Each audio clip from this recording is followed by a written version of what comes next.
გარდაბანში ყოფილმა ქმარმა ცოლი მოკლა, მთავარისთვის ცნობილი ხდება, რომ წყვილი დაშორებული იყო. გოგო ემიგრაციაში იმყოფებოდა, კაც კი შერიგებას სურდა.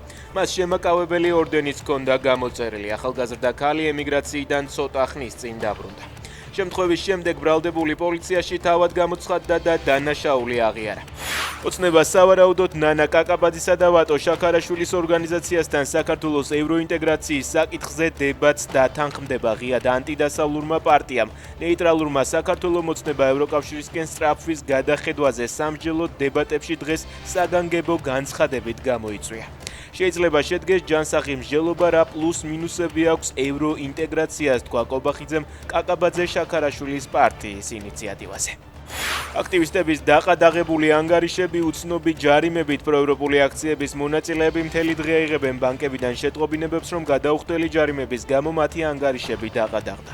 გაირკვა, რომ ჯარიმები 1 წლის წინ საპროტესტო აქციებისას გზის გადაკეტვისთვის აქვთ გამოწერილი, ისე რომ ამის შესახებ მათთვის შესაბამის უწყებებს ამ დრომდე არ უცნობებიათ. პროევროპულ აქციებზე დაკავებულ ანტონ ჩეჩინს, არტემ გრიბულსა და სერგეი კუხარჩუკს პროკურატურამ ახალი ბრალი წარუდგინა. მათ ციხეში ბანკოს თამაშს ედავებიან. დანაშაული 3-დან 5 წლამდე პატიმრობას ითვალისწინებს. ისინი ბრალს არ აღიარებენ.